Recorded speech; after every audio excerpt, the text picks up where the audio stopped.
Hello, friends, and welcome to episode 156 of Discourse in Magic with Brent Braun. Now, if you don't know who Brent is, it's time to know. Brent is a director, he's a creator, he is a theater owner, he is a magic shop owner, he is a performer, an advisor, and a straight-up genius. In this episode, we talk all about what it means to do basically all of those things, how to help magicians with their act, what most magicians need with their act right now, even though they don't know that they need it. And then most excitedly for me, we got to talk quite a bit about some of the business sides of magic, some of the stuff that people don't talk about, even though they should talk about, and some of the mentality approaches to help you get better on the inside of your head, and then what steps to take.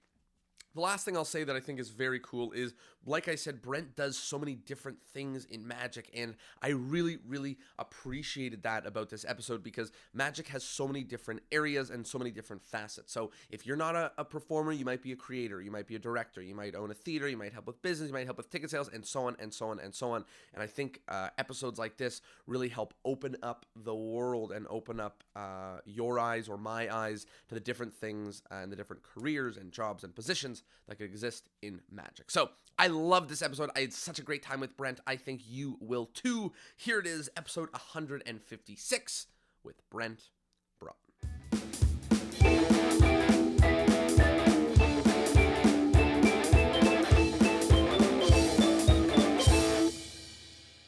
Hello, friends, and welcome to Discourse in Magic. My name is Jonah, and we are here with a very special guest.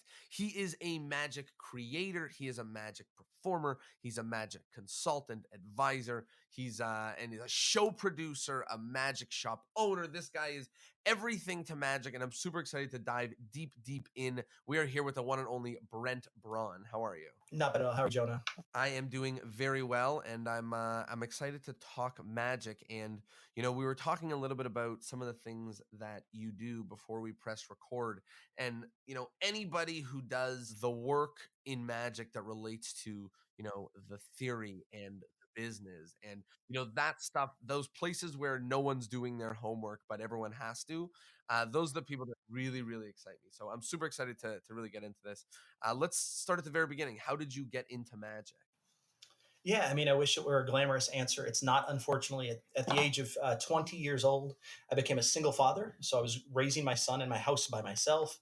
And every night at 8 o'clock, my young son would go to bed and I wouldn't know what to do. So I was looking for a hobby and somehow walked into a magic shop and started, shuffling cards. So every night I'd put my son to bed at 8 o'clock and sort of shuffle cards till 2 or 3 in the morning. I don't sleep. I've never been a big sleeper. So I'm always sort of up late every night. So I would constantly be shuffling cards.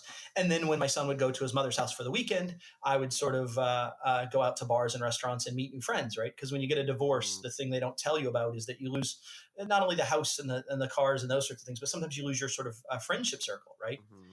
So I didn't have a lot of friends. So it is that sort of typical, like, I want to be the center of attention thing. But it was really just that I had to go into bars and meet new people. And magic just became that thing for me. And it worked really well. And I really enjoyed doing it. And it just took off from there, man. I mean, it seems like very late in the game, but one of the things that we always find is we keep seeing the pattern that when people get into magic very late, they do a really good job of implementing it into their work, into their, they do a really good job of coming up with magic that is not just the stuff that keeps them jamming, in the corner, but the stuff that puts them on stage or gives them work or different things like that. So really cool to see that explode. Yeah, no, it's a thing I've never thought about, right? But probably the maturity that comes with being 20 when you start magic makes you look at magic in a different way, right? It's not like a toy and Totally. more like a vehicle, right? And if you Totally. look at it, I wasn't using it as a toy. I mean, I can imagine again, and I don't know because I didn't come up that way, but I can imagine learning magic at 5 or 6 years old and doing magic shows at 12. You sort of think of magic as a toy and not Mm-hmm. necessarily as a vehicle or as a conversation. Mm-hmm. I think you definitely look at it as a thing that says, "Hey, look at me! Aren't I Yeah. special?" It's a game. But It's a yeah, yeah. it's sort of it's interesting, right? And then I guess when I was 20, that wasn't it at all. It was like, let me communicate with you. It was just a Yeah. different way to sort of create an experience for people. And it wasn't about, I never really went through that phase of like, hey, let me wear a tux and Right. ask people to look at me when I'm 12 years old, you know? So many things like that make little parts of magic super weird, right? And like, we're all trying to do the same thing, which is to make magic a little less strange. I think magic's on its way to being cool. Anybody who can help make that happen is really good. So keep me on the journey. So you started doing magic sort of late at night, and then you started meeting new people in bars and doing magic. And then what was it like in terms of a career for you? How Yeah, did that start so at happening? the time I was sort of I've always been sort of that hustling go getting guy. So at the time I was working in this factory job, and there was this guy one day I had to carry out a product to his box. I was like in a home improvement store, and the guy Mhm. asked me like, "There's these big metal pieces in this box," and he's like, "What are these?" And I'm like, "I have no idea. Like I just work in the warehouse and like put boxes in your truck, dude. I don't know what you bought. I don't have any idea what this is." And I remember just feeling really dumb when I went inside. So I immediately went to, luckily, it was a locally owned company. I went in and sat down with the vice president of the company. I was like, look, if I'm going to carry these things to the car, I need to know what they are and how they work. That's just the way my brain operates. And he said, okay, let's Mhm. train you. So then he sort of put me through the fast track of learning how to sell these things and learning what these things were. And, 2.5 years into that, I went into sales and became one of their number one salespeople. Um, but it was just that drive and desire. And in the process of doing that, magic tricks then started to become a thing I could show clients and people started to talk about. And then I just got the luckiest break of my life. I mean, I tell people all the time that everything that's ever gone well for me in life is because somebody believed in me more than I believed in myself and gave me an opportunity I didn't deserve. And that's absolutely what happened. There was a sales rep who came in one day and he was like, "Hey, we have this magician that does this trade show for us, or really a hospitality suite, who does a hospitality suite for us once a year. We pay him some money, quite a bit of money, and he's not as good as you. Why don't you come do this thing?" And at the time, I'm 22 years old, 21, 22 years old. And I don't know anything about doing magic professionally, right? And I'm like this young punk rock skateboarder kid Yeah. with like bleach blonde hair and baggy pants. And he's like, "I want you to come to this hospitality event and do magic for me, and here's what we can pay you." And I go, "You can, like, that's more than I make in a month. You can pay me that?" And he Mhm. says, "Yeah, meet me at the mall tomorrow morning." And I was like, "Okay." And then I met him at the mall, and he bought me a suit, and he got my hair done, and it was the first manicure I ever had in my life. And then 2 weeks later, I was off doing this event, and I was like, "Wow, this is a real thing." And this really works. So it was just some guy who believed in. And then once I got there, he was sort of the sales manager, Oh. so everyone loved me, obviously, because he was walking Mhm. around and introducing me to everyone and saying like, "This guy is Right. incredible. He's my guy. He's better than any magician you've ever seen." And since it's the boss telling them that, they Right. all just loved me. Yeah, yeah. They're like, "Oh, he They're must like, be great." okay. And I remember, John. It's so funny. Like Yeah. I think I feel like I crushed that room. I would hate to go back and see the like video or a real flashback of it, because I was doing like hot rod and sponge balls, which is great. But I was doing, the quarter Right. squeeze, the little brass thing with three quarters. Like I don't know who can Yeah. see it at a table of Yeah. 7 people, and it's sitting behind glasses and dinnerware and stuff. Like it had to have been awful. But I Yeah. remember leaving that and just being on like cloud nine and feeling like this is what I'm. I'm the best magician in the world, right? Like this is what it's like to be Right. to be at the top of the game. And as soon as I got that little slice, it was over. I was like, this Yeah. is what I have to do. This is what I have to pursue. And from that day forward, I just said yes to every opportunity I could. And then I imagine you are you still working at the sales job or no? Yeah, so I work at the sales job for maybe another 3 years. And then it just so happens that I'm sort Mhm. of going to the local brick and mortar magic shop. And one day, something happens at the brick and mortar magic shop. One of the guys who sort of is running it leaves town and takes some money. So it looks like the shop's going to close and it looks like it's all bad news. And I'd been going in there maybe 3 or 4 years at Mhm. that point in time. And I said, "Well, why don't I just quit my job and run the magic shop?" And they're like, "Because we don't have any money." And I was like, "Okay, I'll just work for $50 a week. I'll make sure that I sell enough to cover that, and it'll be no risk to you all, and we'll just make this work." So that was the day I went to lunch, and the magic shop was like, "Okay," and I just didn't go back to work. Whoa. Yeah, yeah. And in the meantime, I was already doing some Whoa. magic gigs, and it sounds like a crazy young thing, punk rock kid thing to do, right? And maybe some of it was, but Yeah. at 22, 23 years old, that's like, that's the time you can make those mistakes. So, like, You know what? 100%. It's exactly what I do now. It's like you just bet your whole life on something. You know what I mean? You bet, not really, but you say like, okay, well, let me work on this for every day, and don't worry, like maybe eventually it'll work out. But today I'll work on it. yeah, so then, and 3 years later, maybe 2 years later, I started my own magic shop in a mall, right? Like, and right now I'm in the process of going through that again with this JB Magic Shop and theater thing that we'll talk about. But what's crazy about that is I'm more scared today than I was when I was 24 and started it, right? Now I have money, I have time, I have experience, I have everything. I have a business plan. Originally, I didn't have a business plan. I had enough to put, money down for a deposit for the space, and Murphy's was willing to float me enough inventory to float me for 30 days, hoping I could pay them back. And I just did it. I just said yes and went. And I learned a lot. Didn't get wealthy for the first, like, I'll never forget the first day I opened the shop in the mall when I was 24 years old. And the whole idea was to open during Christmas season, but I wanted to open a month early so I could work out the bugs. So I opened in October on like a Monday, right? Because it's the first day of the week. Of course, that's when you open a business. I don't know anything. So I opened on a Monday, and like at the end of the day, I did $3.27.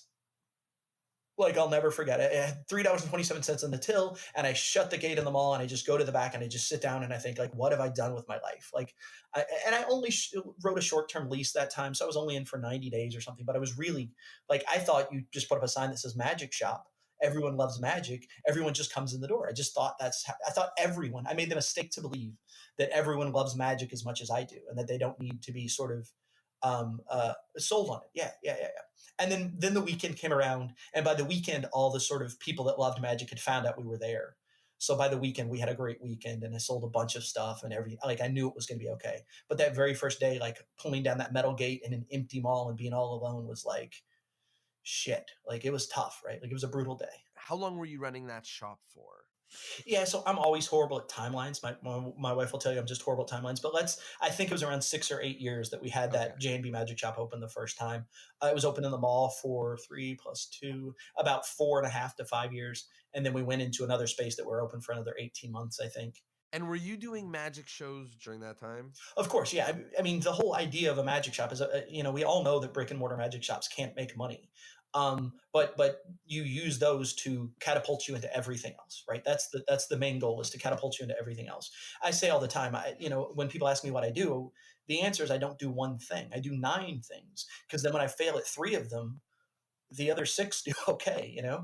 And it works out really well for me. So, and that was the same thing there. I was doing shows, doing gigs at night. I was running the magic shop during the day. I was releasing products. I was still doing back then 4 or 5 separate things that made it all make sense for me. You were working in the shop as well as doing many things, which you are as well now. And I think that it's common practice for magic now. It's happening quite a bit, which is exciting, because we get to see magicians as performers and also creators and things like that.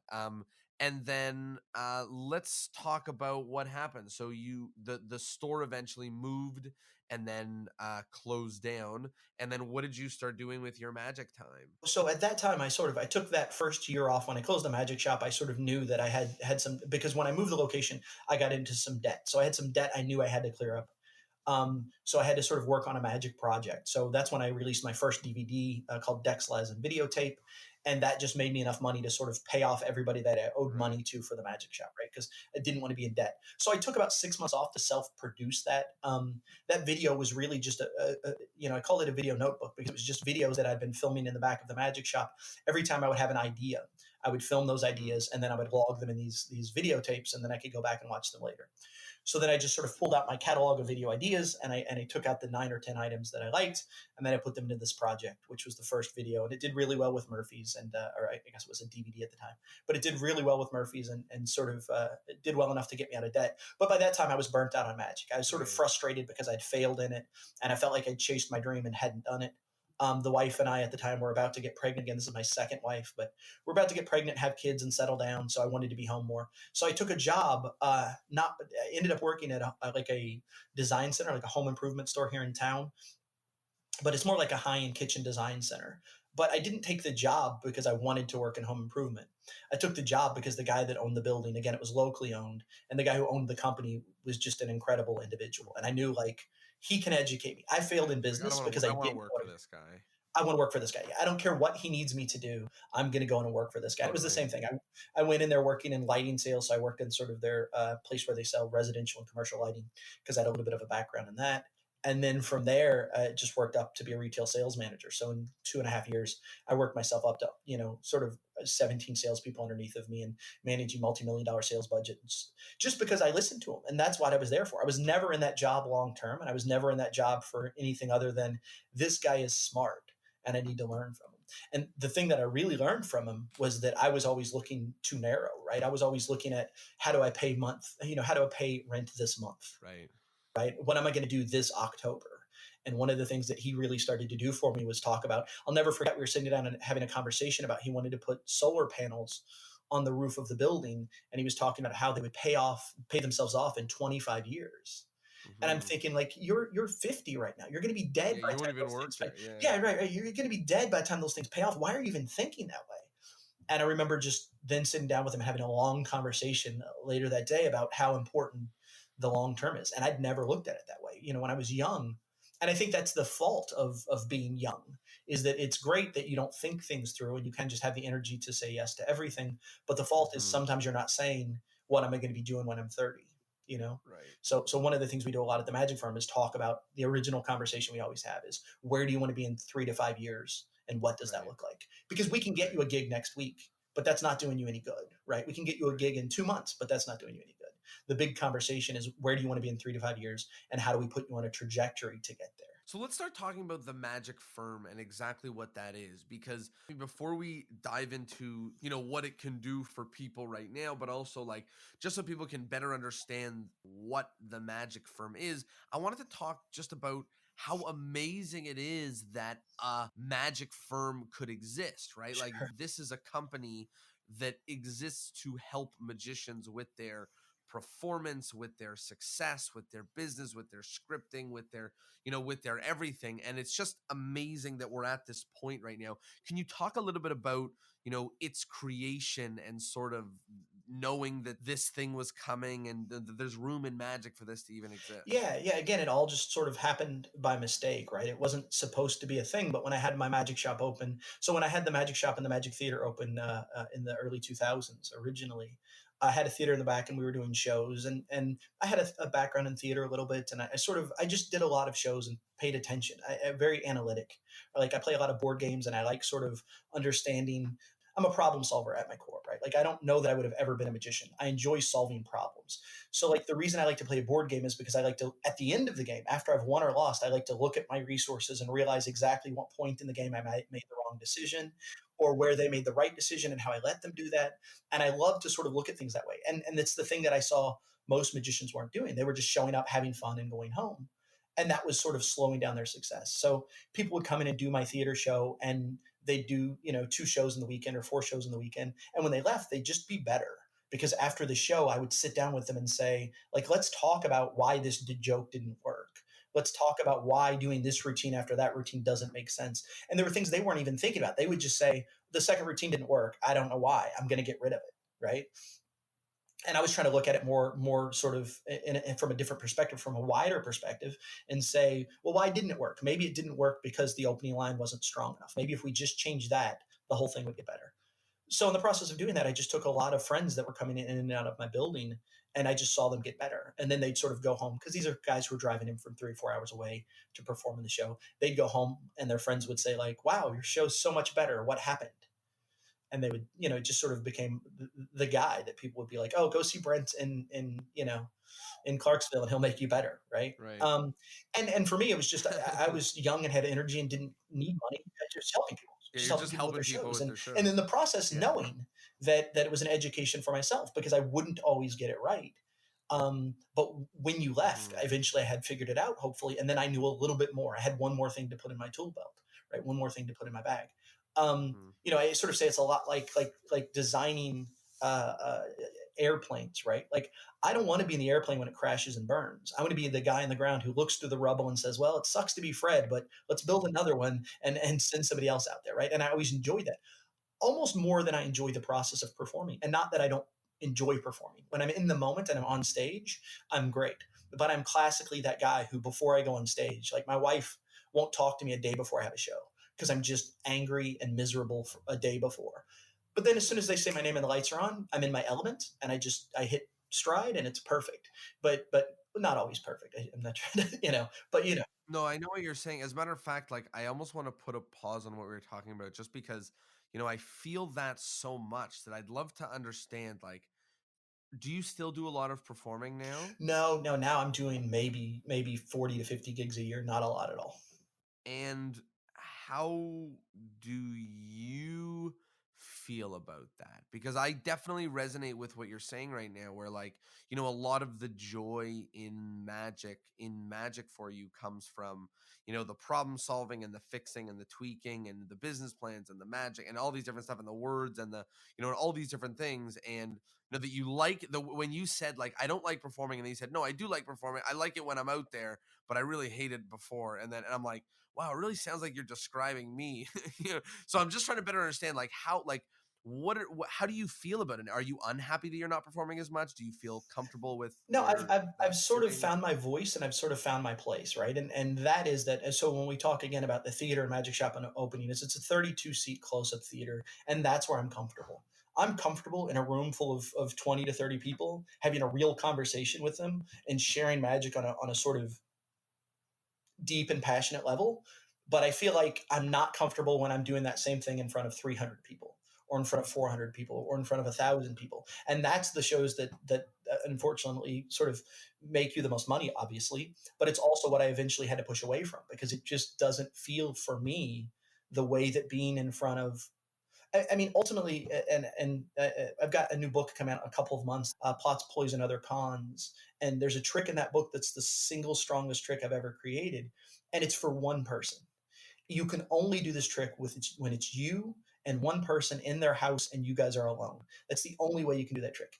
But because of that, I think it's the strongest trick I've ever created. So as soon as you add an extra observer, it sort of weakens the trick a little bit because now that person has to sort of be artificial because of that other person watching. So maybe they don't give the natural response they normally would, or they have to, now you add 3 people and then you add 20 people and then you add 300 people and now you get fake reactions. I mean, we talk about it all the time with television magic and consulting on television is how do you avoid those fake, you know seemingly television reactions, because as soon as I put a crew of 20 people behind the camera and I shine a bright light in your face, you become an actor no matter what.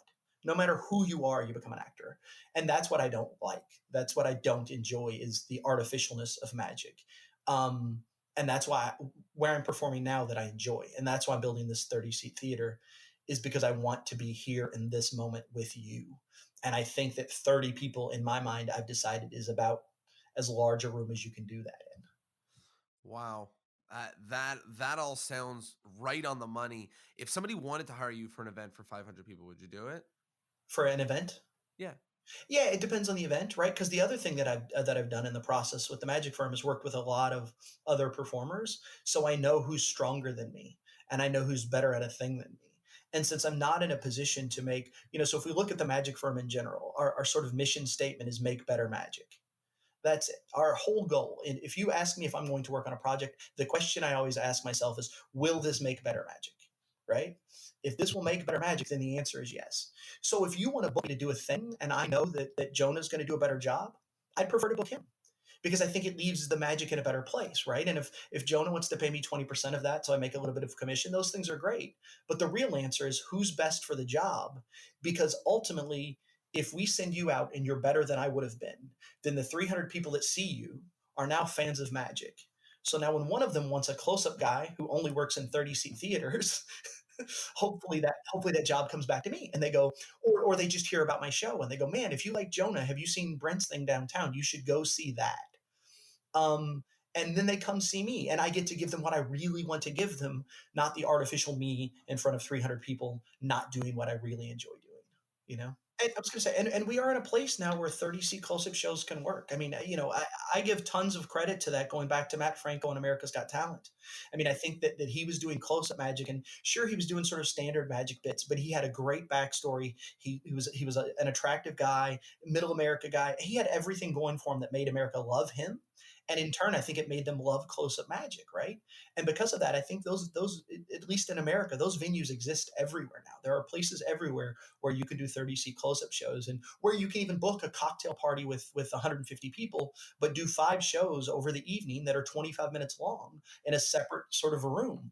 And you can build that now because people want to see it. And we've seen it with the word intimacy and those sorts of things, right? Like interactive and immersive, those sorts of words are really good buzzwords now when you're selling this to a corporate audience who has 150 people and they wanted to a stand-up show, and you go, why don't you instead Right. Let's do You say, this. no, let's do a 20-person show 4 times or 5 times or something. Of course, and let's make it immersive and interactive, sort of like an escape room. And they go, "Ooh, this sounds fun."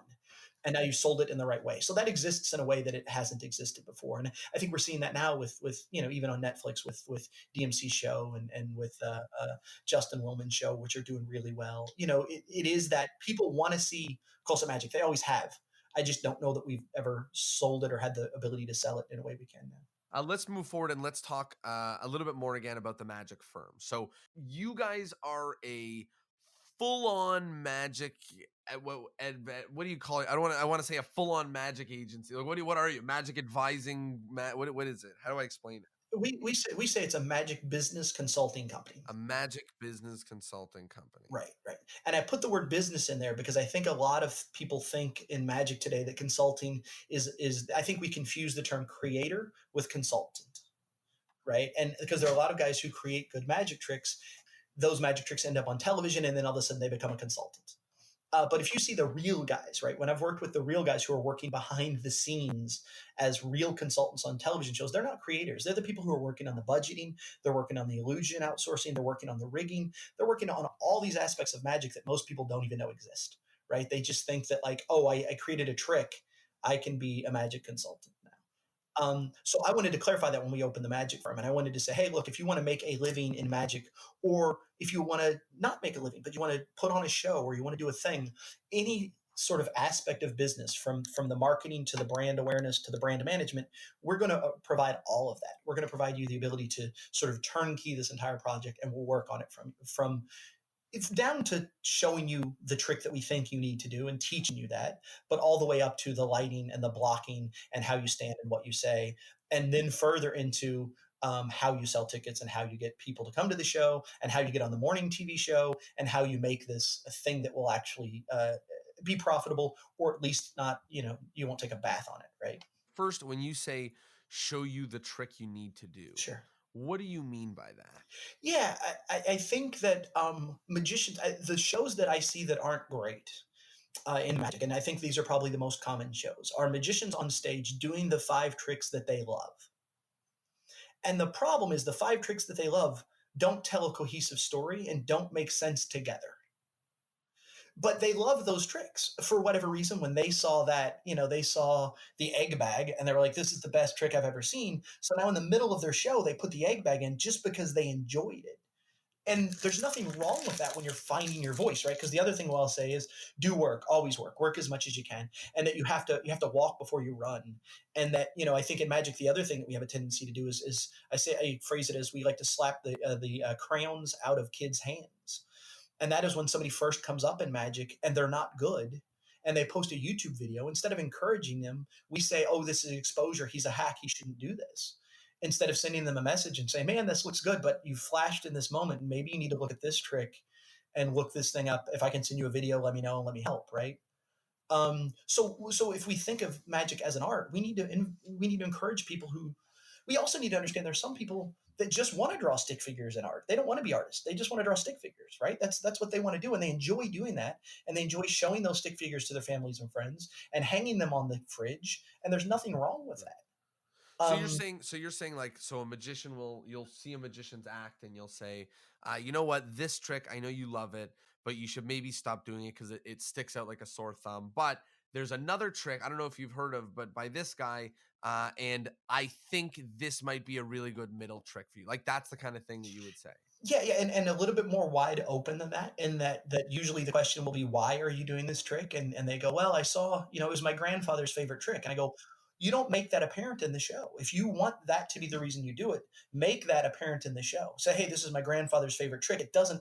You can just sort of openly say, this doesn't look like anything else you're going to see tonight, but it was my grandfather's favorite trick. So we're gonna do it together, and I hope you guys enjoy it. And now that's a sweet moment, but I understand what you're trying to give me. I understand where you're trying to take me, even if it breaks the mold entirely. But more importantly, if you say, this is my grandfather's favorite trick, I go, okay, but what is it telling the audience? And then once you say, well, I just want it to be this, this, or this, then I say, well, here's a bunch of other tricks that do that same thing. Are there any of these that appeal to you? Um, and sometimes I will make exact recommendations of tricks, but usually it's a conversation, right? I'm not ever writing someone's show. what I'm doing is saying, what are you trying to say? Here are a bunch of things that'll help you say that. Which one of these fits you? You know? It's very that's very interesting and exciting to me because, one of the areas that nobody talks about in Magic is effect selection. So much so that if somebody watches your show and they say, "Do you want me to give you notes?" No one will ever give you notes about effect selection. At best, they'll give you notes about arrangement. This one should have gone before this one, but no one ever says, you should do this trick. Like no one has ever told me to do a trick, right? But I wish they had, because I'm constantly asking my magician friends, like, what makes sense for me? What is my character like? What would I do? Because it's hard to see from the inside. It's hard to see when you're you, it's very hard to see what you would do. It's much easier when somebody else who's an expert in it gets to watch it and say, have you ever thought about doing this? Because that would be really fitting for you. And it's like, oh, how did I miss that? Yeah, no, it's impossible to see, right? When you're inside of it, it's impossible to see. I mean, that's 100%, and that's why anyone who's ever been successful in theater of any term has a director, right? Is because you need somebody who can look at it from the outside and say this isn't working because it's not in the voice. And I think with magic, it's even. I think the reason we don't do it in magic is because I know that Jonah loves that trick, right? I know that it's that he loves doing it, and I also know that he's put years into perfecting it. So for me to sort of see the show and then afterwards say, "You can't do that trick. It doesn't work," is very sort of violent and aggressive, and it feels like it's the hardest conversation. Is to say, you know, that thing that you've been working on for a long time, and that you've scripted, and that you've changed, and that you've written, and that you've bought props for, and that you bought the specific table to make work, um, it just doesn't work. It just doesn't work. I'm sorry. You just have to pull it. You have to pull it because it doesn't work in the context of the show. And that's the hardest thing, which is why we end up with magic shows in general are all, and now for my next trick, right? That's how they all feel. It's hard to have a sort of cohesive journey in a magic show. What happens, which is so exciting about this conversation, is you get to see everybody all have the same problems over and over again, and you have a company based around solving those problems. Sure, so sure. so all these things that people are noticing happen in Magic, you see them and also see the solutions. There's actually an interesting thing that happens there as well, and that is that, and it's weird to talk about it this way, but you know, we're all friends here, so I can. But if someone else were to tell you to pull that trick from your show, you might not listen to them. But as soon as you fly me to town and you put me up for 3 days and we work on the show and I look you square in the eye and I say it doesn't work, you need to pull it, you pull it, right? It's a weird thing, but I started to notice as soon as I started to charge people that people listened to me more, people trusted me more, because everyone else they could just go, oh, they're wrong, right? Because the hardest thing in consulting is when you get somebody who just has excuses. They have excuses for everything you say to change. You know, I've only fired 3 clients in my life, but all 3 of them were because of that reason. I would say this doesn't work, and they'd say, well, blah blah blah, and I'd say, No, I do it because da, da, da. You say, of okay, but it course, doesn't work. but it doesn't work. Yeah, but I think it could work if I no, it doesn't work. You know, those are the guys that are just making excuses, and then I eventually just say, why did you even bring me here? It sounds like you have all the answers, right? But that I used to get that a lot, but now that I'm charging people money, I just don't get that as often, right? Because people are invested in me, so they're invested in my ideas. So Just so I can get a feel of the sample size, how many magicians have, or just in the last 6 months, let's say, have you guys helped, or is it a little different because it's Fool Us season? yeah, Full season was Fool unbelievable Us this season. year, right? I mean, Okay. just yeah. So we'll get to Fool Us in a minute. Question I wanted to ask is, like, random Joe Magician A says, okay, Magic Firm, help me with my show. What are the things that you're saying to this guy that someone sitting at home right now who either can't afford the Magic Firm or wants to better understand what's going on can hear, can maybe ask themselves or can start getting the ball rolling for themselves to help make what they do better? Yeah, that's tough. I mean, we talked a little bit about this before we were on. I think it's tough because it's so individualized for each individual, right? The number one advice I can give anyone, if you can't hire the magic firm tomorrow, the only real advice that I can give you is work and work a lot because you'll naturally learn, right? It's you know, we talk about flight hours with you know, pilots and how when you get flight hours with a pilot, it's because you got up in the air and you landed without dying, right? That's how a pilot does it. And he gets better every single time he puts in those hours. So if you look at a pilot that has 10,000 hours versus a pilot that has 200 hours, you know there's a difference in how they handle problems and how they handle situations. And I also see that, there's these sort of snarky sort of memes around the internet about not working for exposure, and exposure doesn't pay my electric bill, and all these sorts of gags that magicians throw around. But I say no. Like, there are a lot of those guys who post those things who aren't working because nobody knows who they are. Yeah. And I'm sort of It's thinking to so myself, funny. like, It's like, yeah, I won't work for free. It's like, are you working at all? right. Of course, of course. And I sort of, the way that I framed it to a couple of customers recently, and I think it makes our clients, and I think it makes sense, is I say, if you could make the best soup in the world, like I could snap my fingers and give you the superpower where you could make the best soup in the world, but the catch was you couldn't let anyone eat it. Would you want that? What would that do you? Like, how good would that? Nothing. Nothing. It It'd would be do worthless. It would nothing. be worthless. So if you think your magic is as good as the best soup in the world, then you need to be sharing it with as many people as possible. Because the truth is, if you could make the best soup in the world and you could let people eat it for free for the first year and a half, by year two, you could build an entire franchise and business around it, right? Hmm. But for the first year and a half, you've just got to be standing on the street corner going, seriously, dude, try my Free soup. soup. Try my soup. You're going to love my Yeah. soup, right?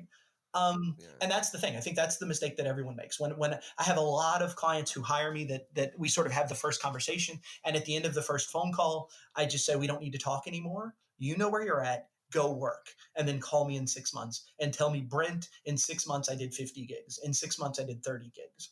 But don't Right. don't sit here and tell me what you're going to do and what you could do and what you might do, because the advice that I'm going to give you does nothing. It's just to do Yeah, it this. does nothing on paper. I mean, if I give you advice on how you Mhm. can rate the show, it does nothing on paper. And the best guys that I work with are guys who tour a lot, because we can write an idea and they can do it 20 times in the next 12 days. And Mhm. when I catch up to them in 12 days and we talk about the idea, it only gets better, right? Because we've Right. done it. The big struggle that happens, I'm sure, is you say, let's start working together. Okay, send me your Of script. What course. script? Sure. Okay. Sure. Right. Or anything to that end, where it's like the real people that are, like you were just saying, are easy to work with are the ones that are touring and stuff, because those are the ones that say, you want my script? Right. Here. So with all my lighting cues and my sound cues and and and my we should be careful, because I do like, feel like not everything works for everyone. So I do have some clients that don't have a of script, course. but I do require that they have sort of a bullet point list, right? This is what Right. happens. This is what I say. This is what happens. But some of my clients, and I found some people in general, if we actually have them write a script, then when they go out to perform, they feel scripted, right? They say, and then I was Yeah. walking to the store and you wouldn't believe what I found, Yeah. because they don't understand, because they're just natural performers. They're just naturally good at talking to Hmm. people. And those are the people that don't need a written script. And there is some of that. So I think that's why I say it's hard to sort of give a general statement of like, this is what you do to get better, other than work, because writing a script won't make some people better. It'll actually make them worse. Now, writing down what they're doing will Hmm. help them, obviously, right? They have to have a roadmap so that they can stay on that roadmap and know what they're saying. But writing it out word for word, and while they're on stage, them worrying if they say the word and or but and they don't remember, Right. is can cripple some people and slow them down. Hmm. Hmm. Yeah, I love it. And I think part of the reason why you're a firm and not a book is because it's not the same answer for everyone, right? And people are at different points, and someone might need one trick and someone might need a lot of scripting help, and someone else just might need Sure. blocking help. Yeah, You one know hundred what I percent. mean? Because Like, people say all the time, and there are already books that are written on all this stuff. The problem is the books don't have a mhm, practical solution. They have a lot of things that they have a lot of ideas in them, a lot of things, but all those ideas and all those things won't work for everyone. As short of, obviously, we have to give Ken Weber a nod here and say that Maximum Entertainment is the best book ever written in magic. And if yeah, you don't own it, buy a copy yep, and read it cover to cover twice a year, 3 times a year, and learn what you didn't learn the first time, yep, because that book is sort of so generalized that almost everything in that book you can use tomorrow. I mean, 100%. But it's a rare yeah, book. Most books are talking about theory, and that theory might not apply to the trick you're trying to apply it to. And so what we do is look at you as an individual and say, here's what's broken. I know what to fix. Because a lot of times it's you just know it's not working. You don't know why it's not working. So reading a book on how to fix it doesn't fix it if you don't know why it's not working, right? If you're sort of, not a car mechanic and you just read a book that says here's 3,000 things that can be wrong with a car, I don't know. I don't know what it's doing. It's not going when I put the key in. Well, if you don't know how to go from there, it's just not going to help you, right? So let me ask maybe a little bit of a weird question, but I've always been very intrigued by magicians who sell like a full act. Like here, buy my act or buy this act or whatever. And it's very interesting to me that a magician could hypothetically be like, Brent, here is me.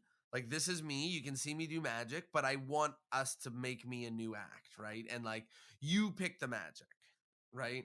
And all we'll work together on the script and stuff, but you pick them at you design what this act should look like and what this me should look like, and then I'll just execute upon it. Like, is that wrong? Is that right? It's not a thing we do at the magic firm, right? I'm sure there are people out there that do it. And I wasn't assuming that you did, but I'm just trying to better No, no, no, no. understand this, right? Like, No, no, I totally understand. I totally understand. It's not a thing that we do because I feel at its core, for me, right or wrong, and I agree that people can just doodle and not be artists, and then people that can be artists. But for me, somewhere in the middle is of between doodling and between high art is where I sort of land on the spectrum, and that's where I think most of my clients land, and that's where we're at. So part of that pushing towards the art side is that you cannot create art that doesn't contain your voice. So if you want me to write a show with you, I will help you write a show, but it's going to start in a lot of conversations about how you grew up and where you were born and what you want in life and what you don't want in life and how, are you married? Do you have kids? Do you do this? Do you do this? What are you passionate about? And how can you share that with the world? Because if you're just standing up there to do a trick, then you don't need me. And I think I'm closer to the center. I'm definitely not creating art, and I wouldn't claim that what I'm creating is anywhere near, what we think of when we think of some of the high art shows we've seen in the last couple of years that are phenomenal. Like shows, and it makes me want to quit magic sometimes. They're just, you go, how can somebody put that much of themselves into a thing? Um, but I think I'm more towards the middle, and I think most of my clients are, and that's just about. But that's why I can't write you a show, right? um, because you have to at least come to me with it is always about a partnership, and it's always about, and that doesn't mean there aren't things in people's show that I haven't written entirely, because there are things that I've written entirely in several people's shows. you wrote it for them. I wrote it in their voice. I wrote 100%. I wrote it in their voice. And the truth is, I rarely do that with anyone that I haven't worked with for a year on the old show, for a year and a half on the old show, because you can't hire me. I show up on Monday and then write a thing in your voice, because I don't even know what your voice is. And that early in the conversation, you might not even know who your voice is. So our first couple of conversations and meetings are going to be about finding your voice and finding out what you want to say and how you want to say it, and then figuring out how to sort of get that into a show in a way that makes sense. One of the things that I'm trying to understand here, and one of the ones that I'm seeing very clearly, is when we start talking about doing magic, particularly on a stage, right? We start to involve a whole bunch of different tools and a whole bunch of different questions and ideas and thoughts and all these different things which were never at play before. Or maybe not at play, but I don't know. I felt like before I started doing magic on stage, I was jamming on things that were more related to the technical details of magic. And now that I'm performing lots on stage, I'm more worried about the script and the blocking and you know what I mean, like things to that. And I don't know if that just means that I'm deeper into it now that I'm older, or really if we're now working in a field which the books that we've been studying do not seem to cover. Do you understand what I'm getting at? Sure, sure, sure, So sure. yeah. I mean, I think that it's a challenge, right? And I think that, yeah. All I was gonna say there is like it feels like more people than ever need the help of experts right now. Yeah, and I think that's probably because I definitely see that form as magic has come up over the last 5 or 6 years, right? And it's become a thing. And even in the U.S., we have all these magic sort of Chicago Magic Lounge and Smoke and Mirrors. We have all these little theaters popping up everywhere that are doing well. Magic's at a high point, but because of that, it's easier to now go out and do shows for 100 people than it is to do close up at the bar for your buddies. And I think that might also be with depth and age. In the beginning, when you first do magic, the only thing you can do it for is 2 or 3 people. But then as soon as you start to do it for 100 people, now all of a sudden, there's this thing that I learned about meetings when I was in my other job, which is interesting. And that is that when you're in a meeting, when we call a company meeting and it's a 1 hour meeting, It doesn't take 1 hour of time. It takes 1 hour of time multiplied by the number of people in the meeting. So if we have a meeting of 100 people, that's 100 hours worth of time, right? That cost their business. 100% costs us 100 hours worth of time, which means if we have one of those a week, we could eliminate those meetings and hire 2 additional employees and still make money, right? Like it's crazy when you start to think about it that way, right? Because we could hire one person to just solve that problem every week, and we'd be ahead whatever that meeting thing is. And this is the same sort of thing here. I think you just get into the idea that if you're on stage in front of 100 people, you owe all of them something, right? As much as you can, because that time multiply is now multiplied out times the 100 people. Right. You're not talking 1 to 100 people. You're talking 1 to 1 Right, times 100. right. And having a conversation with you is very simple and easy. And if you're bored, you get up and walk away. But you owe it. And then also with that, you also then get into now all of a sudden you're doing it for 100 people, so you're charging more. And now when they write that check, you have to feel justified in your own brain that you deserve that amount of money, which is also hard to do because coming up the way that I came up, like I didn't have a lot of money growing up. So when somebody wrote me my first really big check, I remember being like, do they know who I am? And all that comes with it. So I think we just feel more pressure to do a show that is better, which is why we then start to get maybe, and it's the same thing I'm going through. I mean, it's the reason that I want to talk to 30 people at a time instead of 100, because I really feel like that's my strong suit. My strong suit is communicating to 30 people at a time, and I know that I have value there. But I know that as soon as there's 100 people in that room, some of my value goes away. I'm so excited about what the Magic Firm is and does, because what they do is the stuff that happens every night when a magician gets off stage. You go, how was my show? You know what I mean? What do you think? Like, give me notes, right? Like, all I spend my life talking about is what you guys do professionally, and you do it well. And we're about to talk about that. So I'm very excited about everything about the Magic That's Firm. awesome. And it's very, very cool. Let's talk a little bit about some of your work on Fool Us. We had an episode about on the podcast with, I think it was the one with Sean Farquhar that we titled How to Fool Penn and Teller or something. And I think that award should maybe be passed over to you, because you guys at the Magic Firm have somehow cracked the code to fooling Penn and Teller. And you've done some really amazing stuff. So can you talk a little bit about what you guys are doing with advising for Fool Us performances, and maybe some of the statistics that you guys get? Yeah. I mean, I think I don't know. Sean probably owns the title for How to Fool Penn and Teller, because the truth is my clients don't go into the conversation with how to fool Penn and Teller. Like on day one, when somebody says that they want help getting on the show. So just a background.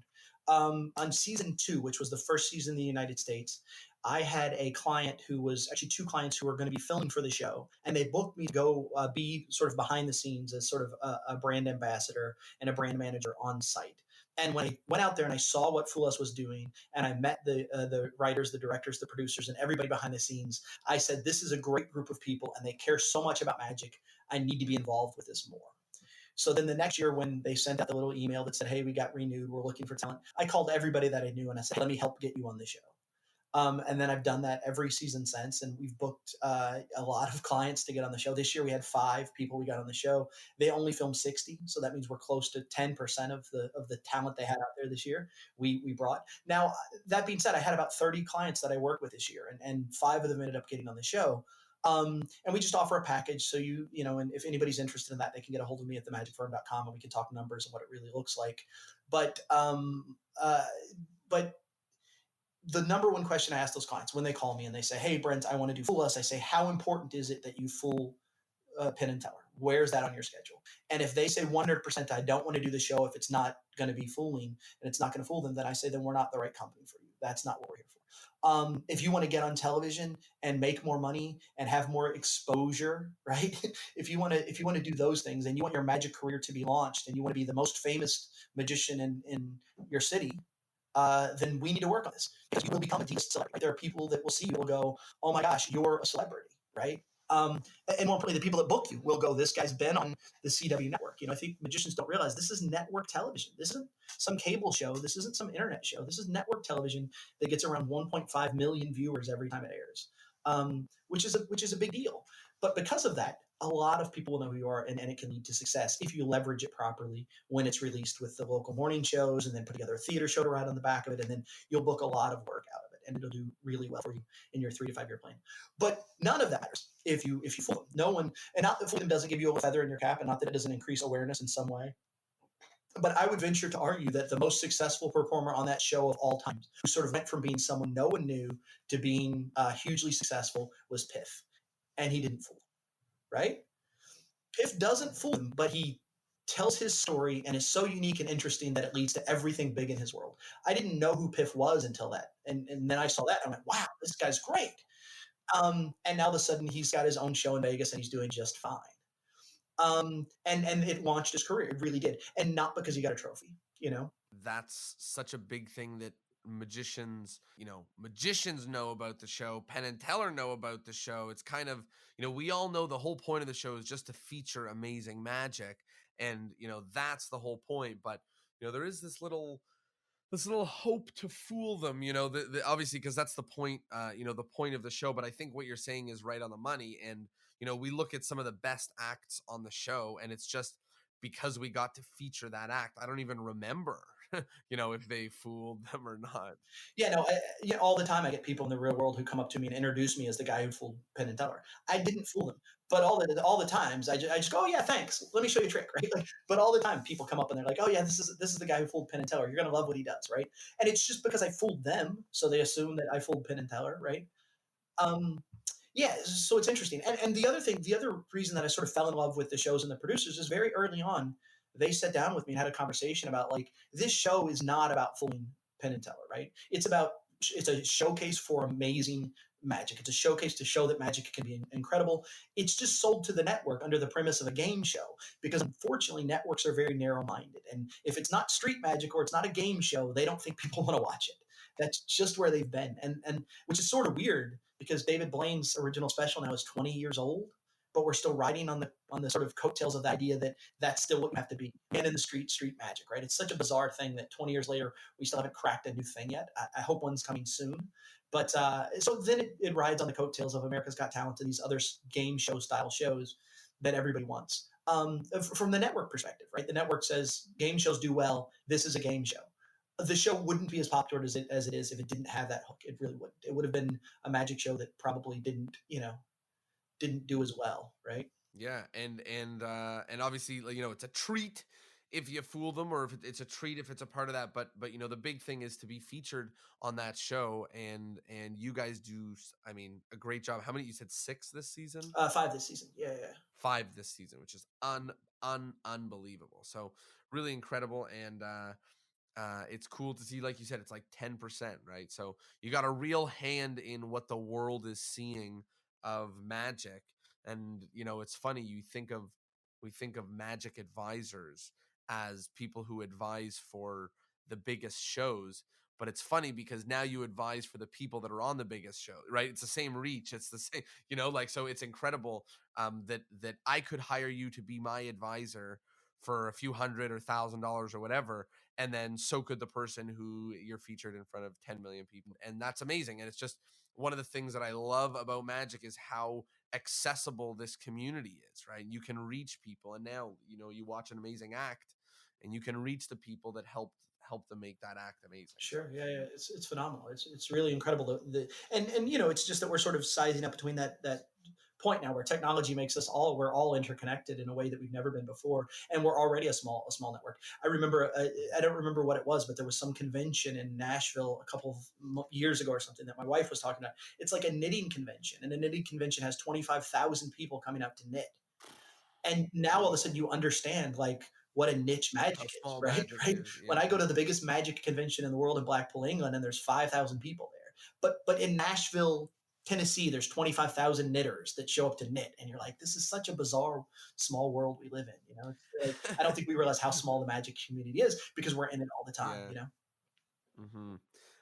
Let's talk a little bit about the J&B Magic Shop and Theater. Theater. Sure. Yeah, that is so exciting. And You sort of mentioned it earlier, and we've mentioned it a bunch on this podcast in the past, that we're in this big wave of public magic shows and public magic theaters, and just to watch it get funded in what felt like an instant. Talk to us a little bit about the returning of the J&B Magic Shop and theater. Yeah, so I don't know, about 6 or 9 months ago, I came up with the idea. I was just getting clients that come to town for the magic farm, and I needed a place to sort of host them, right? Where we could rehearse and we could block things, and renting theaters and those sort of things, it just doesn't make sense financially in the long term. So I was looking for a space that I could sort of host and sort of make as a magic training center. And I went and talked to some people in downtown, some realtors and some people in downtown New Albany, which is the little space I live in, because they're going through this whole redeveloped downtown sort of initiative where they're just dumping a lot of time and money into bringing people back into downtown businesses and building tons of amazing condos and really trying to make it a thing. And when I first went and talked to them, the idea was just to rent a second story loft somewhere that was like a photo studio space that I could use for a couple $100 a month, and it would be done. And then when I talked to the realtor, he got really excited about the idea. And then the mayor got really excited about the idea. And then they started talking to me about all this sort of free money and all these sort of opportunities that they can give us, which was insane, right? And then originally after that conversation, I went home and I was like, well, if I'm going to have a space, then I'll have a theater, then I'll have a magic shop. And then I just put it all on paper. I said, let me write the business plan. And the plan, when I wrote the business plan, was for it to break. I just thought, I'll write the business plan. It won't work on paper, and I can move on with my life, right? I can know that this was never possible, and I'm an idiot for even thinking about it. And then I put it on paper, and it worked. And then I sort of, doubled the expenses and reduced the income, and it still worked. And I just couldn't break it. I couldn't make it go away. Um, and then I just started looking for buildings. I called the realtor and I was like, let's look for buildings. And then we found 3 or 4 different spots that looked like they had potential. And then I was talking to a friend of mine on the phone, and he said, there's a lot of people that would love to support this thing. You guys should probably, run a Kickstarter, an Indiegogo or something like that. I was like, you're probably right. I could probably put an Indiegogo up for $5,000 or something and make a little bit of money. And he was like, no, no, no. You need to put it up for 10 or it's not going to, it's not even worth it. If you put it up for 5, it's going to get funded so fast, it won't matter. And I was sort of like, no, people aren't going to like just give me $10,000. And then as I started to look at it, I was like, okay, I mean, it's a 40-day thing. We did it through Indiegogo originally because Indiegogo will allow you to keep any funds, even if it's not fully funded. So they'll partially fund. Kickstarter and those other programs won't. But Indiegogo will allow you to partially fund. So I thought, oh, even if we get $5,000, I still get what I really wanted to really what I really wanted and needed, and I get sort of back into community. And then he talked me into doing it for 10. I put it up, and 9 days later, it was fully funded for $10,000. And like the crazy part, Jonah, was just like the outpouring from people that I've met one time.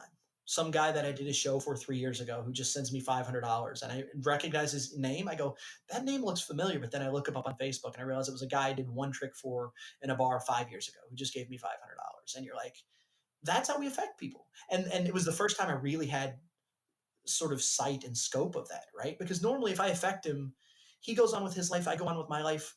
Maybe he tells that story to somebody. I don't know. Maybe something happened. I never know. But when I first did this, the amount of like support that I got from people that I felt like I barely knew, it goes back to the thing I've said. Everything I've ever gotten in my life was somebody believing me more than I believed in myself. And this is exactly that same thing, man. Like everybody just came out of the woodwork and said, here's support. Let's make this thing happen. We're in this 100%. And then even past the funding, tons of emails from people who are like, look, I can swing a hammer, I can sweep floors, I can take tickets, I can do whatever you need me to do. And the community's been behind it 100%. And it's been incredible. And, it's been sort of everything that I've sort of been trying to do for the last 20 years, all sort of comes full circle. And now it looks like in the middle of the summer, probably, we've got a couple things to work on the construction of it, but hopefully middle to late summer, we're going to have this thing up and running. And, yeah, we're going to have a magic shop and theater and magic training facility in New Albany, Indiana. It's crazy. We know we're in this big wave of magic right now, and it's very exciting to see it grow and to be able to feature and share magic. And one of the things that you said that excites me the most is, to build the theaters of your dreams. And for you and I, that might be a 35-person theater. For some, that might be a, Carnegie Hall, but magicians are building their dream spaces and theaters or performing in them. And It's amazing we get to share magic. And what you're saying, which is true, is we're riding the wave. But more importantly, I think by you all doing what you're doing and me doing what I'm doing, I think we can continue to build that wave, right? Like we can be a part of it, right? We can make magic sort of relevant and important again in everyone's life, right? Like the whole idea, is to sort of make everyone in the community of New Albany who had no idea how much they love magic be like, wow, no, you should go see this thing. Magic is a new and different thing. It's not what you think of when you think of windblown hair and Doug Henning or whatever they think of when they think of magic. Bobo the clown, right? If we can all together push through that, I think we can take this to a completely new space. And I think we're seeing that with Instagram, magicians, and with the Netflix shows. It's just everything. We're seeing that, but I think that all goes away if we don't stand up and support it. If we don't stand up and say yes, it can be good, and here's why. Yeah, and stand up, and the biggest is what we talked about for sort of the whole first half, which is to not be afraid to say, like, my act, I really love doing magic, but my act is a B minus. Let me get some help to see if I can make it an A, because that helps everyone. Sure, That sure. helps everyone when someone's magic becomes amazing. When your show gets 20% or 50% better, that helps you, it helps magic, it helps the magicians around you, it helps everyone when magicians get better. And that comes back down to your guys' catchphrase or tagline. Yeah, yeah. I mean, 100%. And I truly believe that the more good magic that's out there, the more successful the magic firm will be, the more successful the company will become. The more magicians we have, the more magic enthusiasts we have, and the more magic fans we have, the more magic shows I'm naturally going to book in my area. I mean, it sounds crazy. It sounds like crazy hippie butterfly effect talk when I say you all doing amazing things in Toronto is helping me. But if somebody goes on vacation, and I know a lot of people from here go on vacation to Toronto, and they see that show and they come back and look for a magician, then you've helped me in the same way that if just the opposite happens. And not that anyone from Toronto would vacation in Kentucky, but They should. They should. But it is just, it's better for everybody, right? And the more we can sort of Hypothetically, if they were to vacation in Kentucky. it's better for everyone, right? And that's the thing. At the end of the day, it's the better we make magic, the better magic becomes. It's 100%. Michael Martin's his lecture and talking about this idea of leaving the campground cleaner than you found it, right? And 100%, that's what we have to do. We have to leave this campground better than we found it, cleaner than we found it, so that the next people that walk in appreciate it. Because we could take the cheap route and we could just continue to have our act be a C or a B and be okay with that. But we're doing a disservice to every other magician and every other fan of magic that really deserves the best we can give them. On that note, everybody who is doing this, right, whether for a profession or whether like anybody who's putting work into this, knows that they've got room to get better. And whether it's going with the magic firm, or whether it's going with hiring a director, or whether it's going with pairing with another magician, and sending each other footage and editing script, and whether it no matter what it is, I think it's just an important wake up call that for us to not get complacent, because the wave is coming, right? Whether we're building it, or the wave is coming, and you don't want to be buried past all the amazing magicians, Sure. because you said my show is good enough, or my magic is good enough, right? And I think that we're in the time now where we get to escape good enough and get into fantastic, incredible, and that often means not saying I put in the work 8 years ago into my show and now it's done, right? But to say, I put in the work 8 years ago into my show, and now I need to put in more work, and then I have to always do Sure. that, because that's what I do. Sure. Did you see the Nate Staniforth quote I put online last week? I must have, but I don't. If you haven't seen Nate Staniforth's new book, I recommend everybody buy it. Clouds and Kingdoms, which is just a fabulous book that everyone should buy. And it's one of those few books that, like, not even buy it because the material is in the book. The material is great, but it's just so inspiring. And there's this one line from the book that just inspires me, and I think it's true. He says, "A magic trick isn't like a painting, which is finished once and then hung on a wall forever.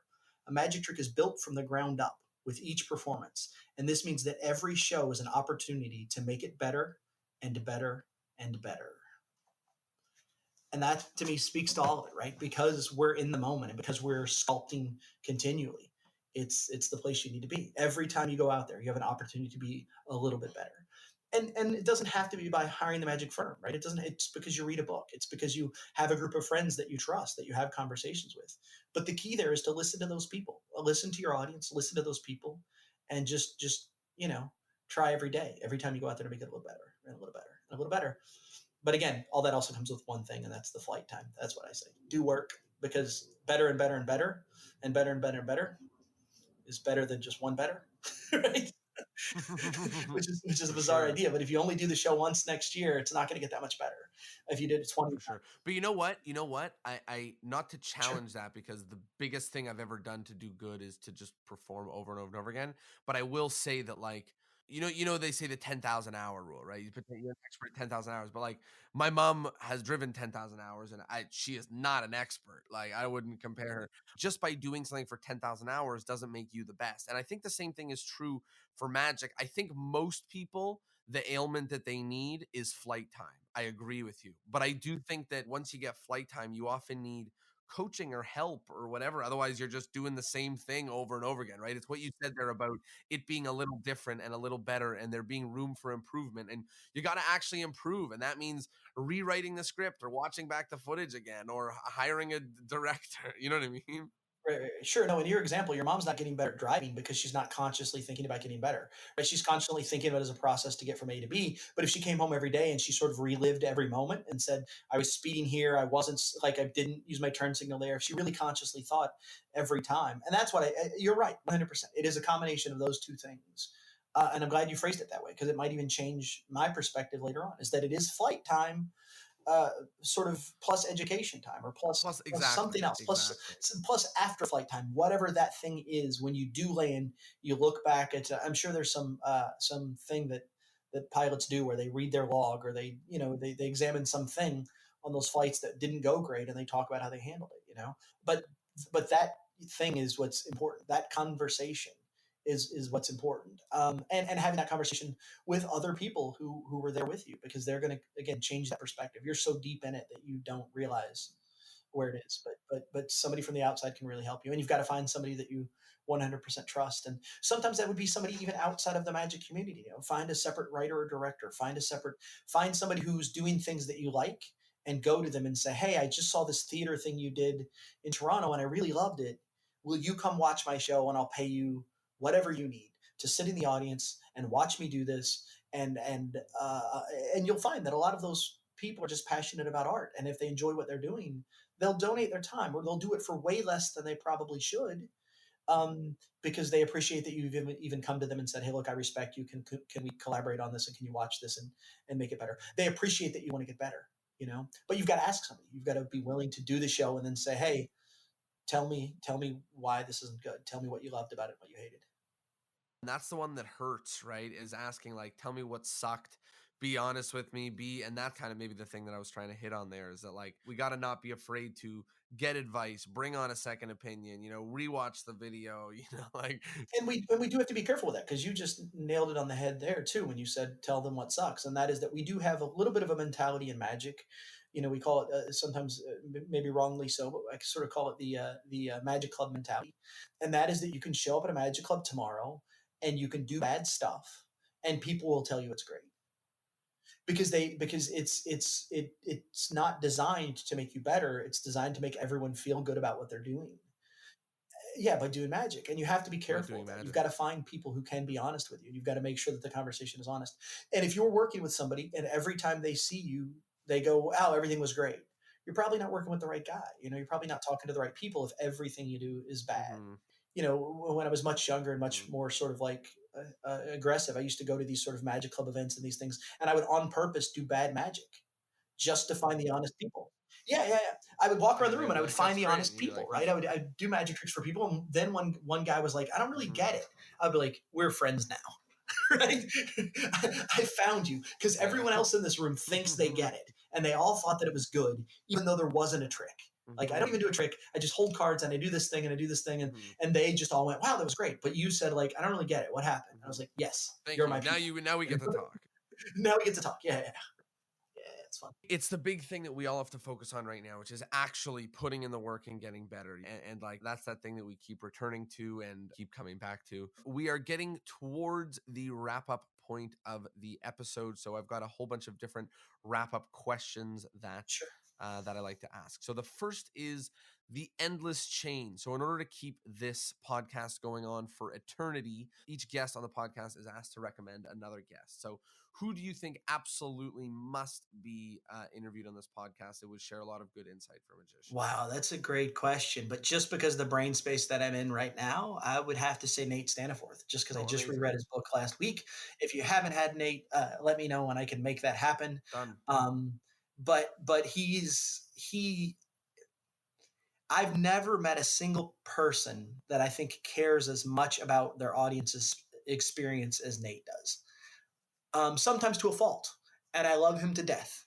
But he really does carry so much about his audience's sort of perspective and their sort of what they're really thinking, and really wants to give them a moment of unexplainable. That's his number one goal. Like he'll even sort of openly say that he doesn't necessarily want to be funny or interesting, or he just wants to blow people's minds. And when he does, it's just an incredible thing to witness. So I think having a conversation with Nate, any conversation with Nate, I've come out of that conversation smarter and inspired. So I would hope that he can inspire all your listeners. Amazing. That's perfect. The next question is, what is something going on in the world of magic that you like, and something going on in the current world of magic that you don't like? Wow, that's a really tough question. I mean, the thing that I like is the sort of resurgence of these theaters, right? The resurgence of in America of this magic being a thing and magic getting respected. The thing I don't like is the thing I've never liked, and that is online bullying and talking down to people. And you did a thing that the way that I did it, or you published your routine that I published, but instead of talking to you like a grown man, I'm going to just flame you on Facebook and then avoid having a conversation with you. You know, you talked a little earlier about how it's easy to have magic is such a small knit community that if you and I need to talk to the best magician in the world tomorrow, we can get him on the phone. If we really have a beef with any magician tomorrow, no matter who it is, no matter how high up the chain is, we can make a couple of phone calls and be having a conversation with that. So the fact that I feel like, if I feel like you stole a magic trick of mine, but instead of me confronting you like a man on the phone or face to face, instead I just go post this passive aggressive nonsense, is the stuff that just drives me nuts. And it's also never done it's always done publicly. So it's like the dirty, seedy side of magic that the world shouldn't ever see. When we're talking about building magic up, that's the last thing we need people to see is magic beefs and magic drama and magic garbage that, making a YouTube video to talk about how you're ugly or dumb because you stole my trick. And I'm like, are you really making a video about that? Right? Like, Mm-hmm. yeah, What a what a waste waste of of everyone's everyone's time, time. and what a waste of you have the opportunity to talk to your audience about what makes this thing incredible, and you're going to spend it talking about bullshit that is just bullshit that could be solved with one simple phone call and one simple conversation. Because no one, I mean, I shouldn't say no one, maybe someone, but very few people are stealing ideas with the intent of stealing ideas. Very few people are, and if they are, they won't be around long. But very few people are going, I'm just going to publish his idea. I don't care what he thinks. That's not what's happening. You know, it's just a miscommunication. Yeah, that's That's never never ever what's what's happening, right? happening. And it's just a miscommunication and misunderstanding, but nobody wants to.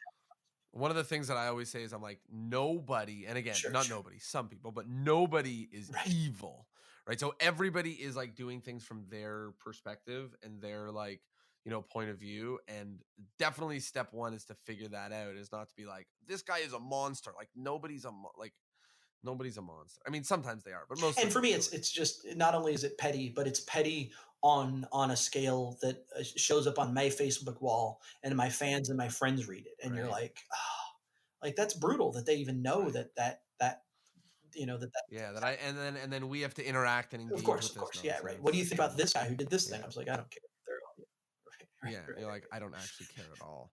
Um, yeah, I love that. That's great, and no more petty nonsense online. And you mentioned it earlier about we were talking about magic clubs, as well as posting on someone's videos, like comments on someone's videos.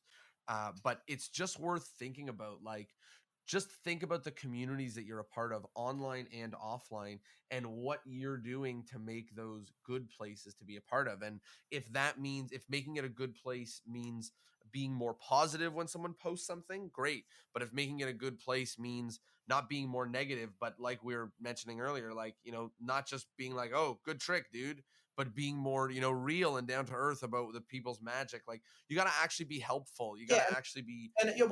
you, And you it understand goes what I'm sort of getting back to at? the Amar thing, right? Leave the campground cleaner than you found it, right? But more importantly, I think like because it was the hard part for me when I was in my early 20s, 24, 25 years old, and I would give people criticism. It wasn't constructive. I would never say what was good. And now I've sort of Right. understand the finesse of telling them what was good. And then once they trust that I understand what was good about it, then saying, but I didn't really understand this thing, and here's the reasons why. And as far as doing that online, I think Mm-hmm. you gain 100% more respect when you watch that guy's video and you send him a private message. Don't if he flashes, right? If some kid posts a video of his trick and he says, "What do you think about this?" Don't give him constructive criticism in front of all of his peers. Don't say, "Wow, it was great, but you flashed at 37 Mm-hmm. seconds." Right? That's the worst thing to do. But send him a private Mm-hmm. message and you might go, like you might be surprised that he goes, "Oh my gosh, I love your work and I've been following you forever. Yeah. I can't believe that you're Can't believe reaching you're out to me." even watching this. Yeah. Right. I can't believe you're even watching this, let alone to helping me get better. I'm going to delete that video and I'm going to try it again all night until I film it and get it right. Thank you. Right. And now And now two people feel better and magic is better. magic is better. Two people feel better, but more importantly, he goes and sees his friends, and his friends do the same thing. So now they're all fans of you, and now, like they'll Mm-hmm. tag you and stuff, and then you can when it's great, you can be like, "Oh my gosh, this is great." But when it's Mm-hmm. not, you can also sort of take the time to see, and again, that's what the Magic Firm does tons of right now. Is that I get messages all the time where people go, "What do you think about this thing? What do you think about that thing?" And I spend tons of time sort of cultivating that. And not all of those people are customers, but it's not about customers, right? It's about having the core group that I have that will allow me to live the life that I need to live so that I can work to make magic better in general. And if that means answering some Totally. 12-year-old's question about the pass or about his double lift, I have time to do that.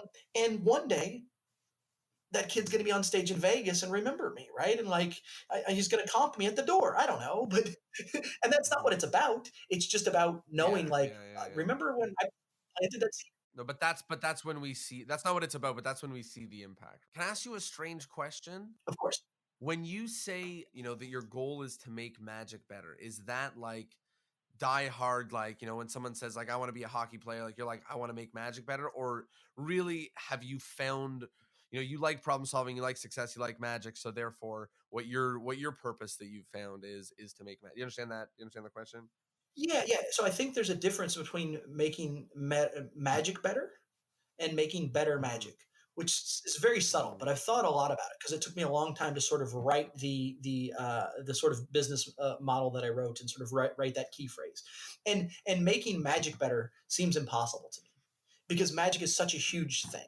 To make it better as a whole seems impossible, which is why the motto is making better magic Right. on an individual basis. Each individual trick becomes better. And the reason it's important to me is, let's say someone comes to me and they're doing a show that's not great. And I can tell they're not a great performer, but they have money. They work as an attorney at night and they have a ton of money and they can afford my fees. And the show they're doing is a D. And I know that at best I'm going to be able to get that show to a C plus. Mm-hmm. In the beginning, my brain would say, "Don't take this work." Right, because you're not making magic better, but you are making better magic. Or yeah, I yeah, am yeah, exactly. right, of course. Yes, Yeah. yes, right, right. And because at the end of the day, if he goes from not being, he's going to be bad no matter what. He's going to be a D without hiring me. If I say no, he's always going to be a D.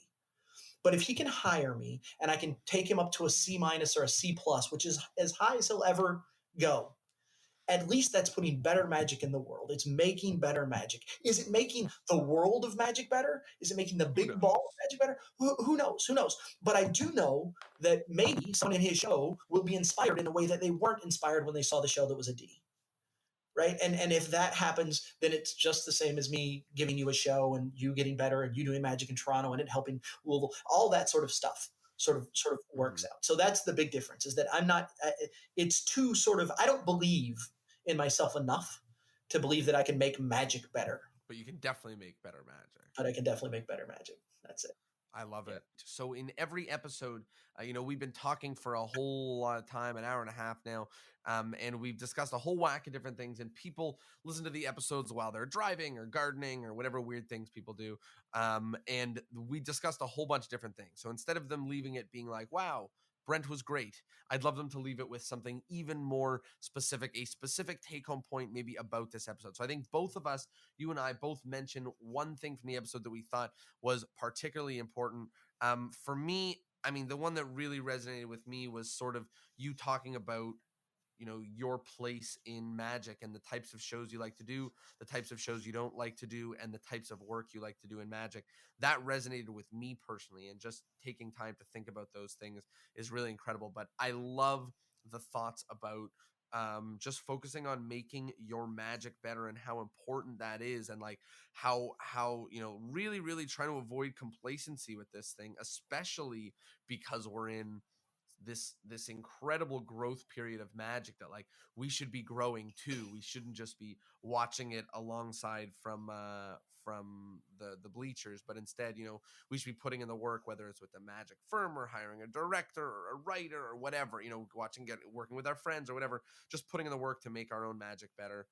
Is a really big thing. What about for you? What was, you think, the most important thing? Yeah, I mean, I think I sort of glazed over it earlier, but because we were talking so much about flight time and those other things. But I think finding your voice is the thing that I help people do the most and has the most value. And sometimes that means through having a vision board and getting a big piece of cork you hang on your wall. And anytime you see something that looks cool in a magazine, you tear it out and you stick it to the board. Anytime you read a quote that inspires you, take it out, and stick it to the board, and then be able to step back at that and realize that that's a representation of what you want to share with your audience. And it'll help you define your brand. It'll help you define your character. It'll help you define everything just by finding your own voice and who you want to be in this conversation.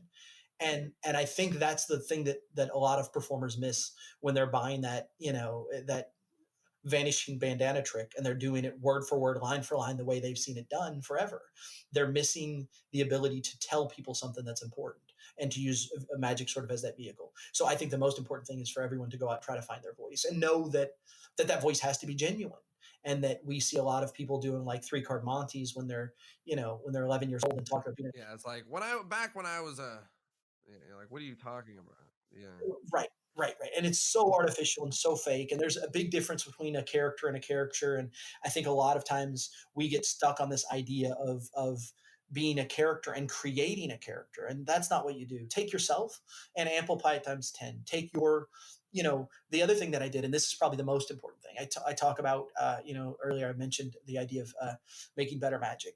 It's my core value statement. It hangs on my wall, and everything I do that makes that business decision for me. It's the same thing. Find those words for you. And that originally that mission statement's going to be 3 paragraphs. Get it down to two sentences. When you can get it down to 4 words, and that defines if it'll go in the show. When you say these words, and if it doesn't belong in that it doesn't belong in that phrase, then you know it doesn't go in the show. And just find what that is. Find what that thing is that you want to do or that you want to say, and write it down, and then work on it all the time until you get it into as few words as possible.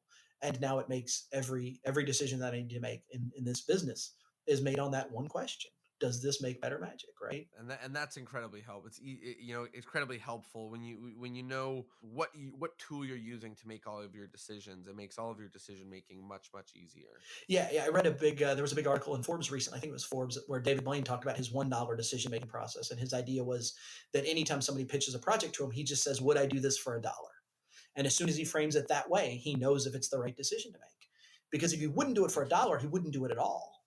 And if he wouldn't, you know, if he would do it for $1, he's all in and full invested on it. But it's just an interesting perspective and a way to look at it. But I think you can even do that with the show. Write a sort of mission statement for the show. The show is to tell people that joy and wonder exist. Okay, does the egg bag do that? No, scratch it out. Right? Does Triumph do that? I don't know. Maybe. What's the story? What's the hook? How do you?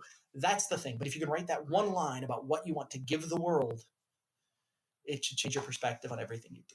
I mean, not to, I know we're at the wrap up section, but you did just mention some stuff that I want to dive a little bit deeper on. You're talking about finding your voice, and you talked about putting up a cork board and putting things down on that. And you also talked about how it's a big issue where magicians are just doing a random collection of tricks or tricks that don't really make sense together or work with each other, or shouldn't go in that order. What I know you just sort of mentioned it, but I kind of just want to dig deeper. Like, what does someone do if they're like, if they go find my voice? Yeah, well, everyone for all of time has been telling me to figure out who I am, and I still have no idea. So what do I do? You know, is it that corkboard process? Is it what does someone do to start making those steps before they just get so old that they never found their they never know who they are? No, I think if art is about finding your voice, then to find your voice, you follow art. And that is that you read more books that aren't magic related. You see more theater that's not magic related.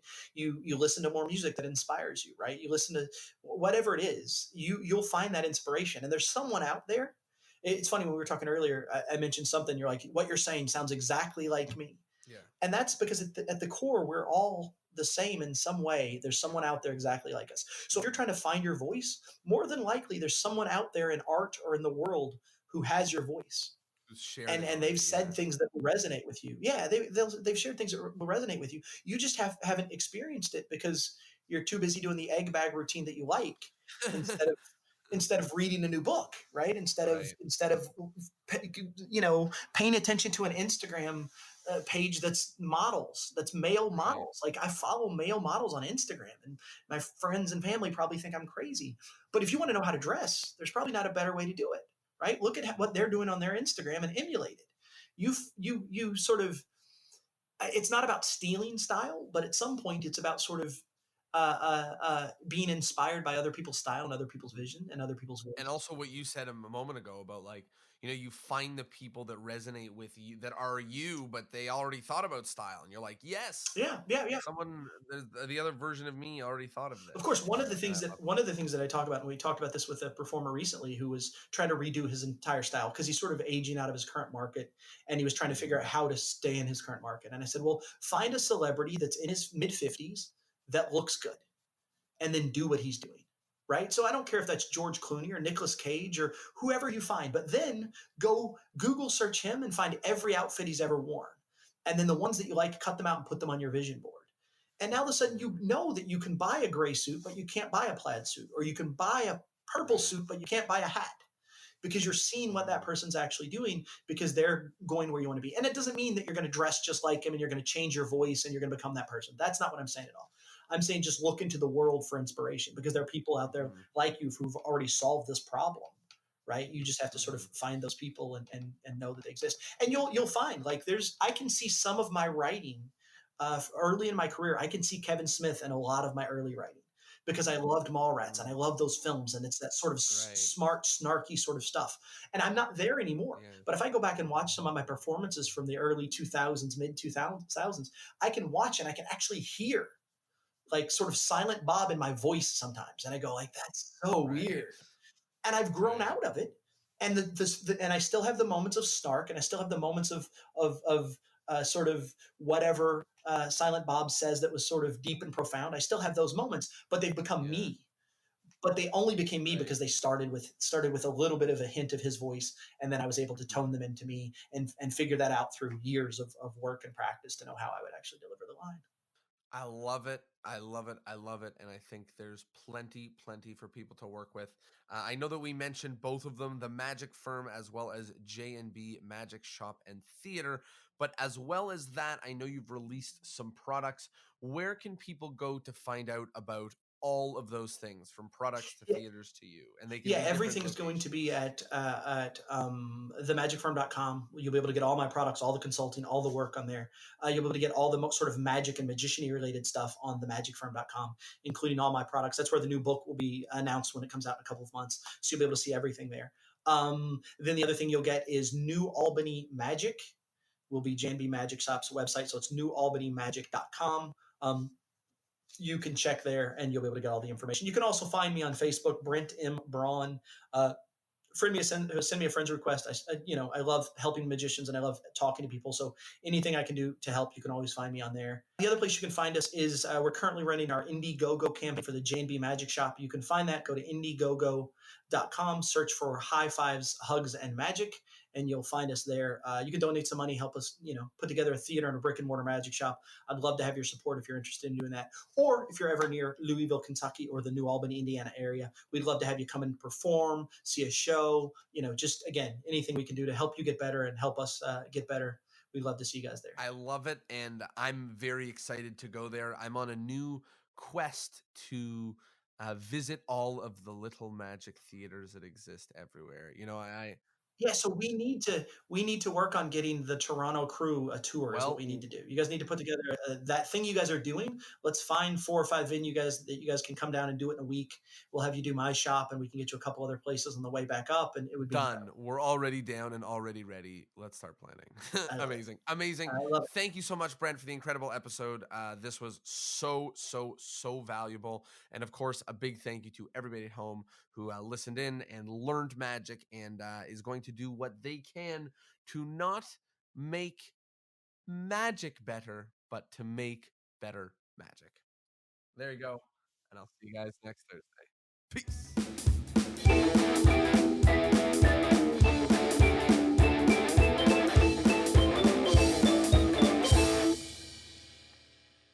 Well, there you go. I hope that you liked it and I hope that you learned something. Episode 156 in the books. Take a moment, think about your act, and ask yourself, could you use a director? Could you use some help? And if so, see what you can do to get that ball rolling. Thank you so much for joining me, and I will see you next Thursday. Peace.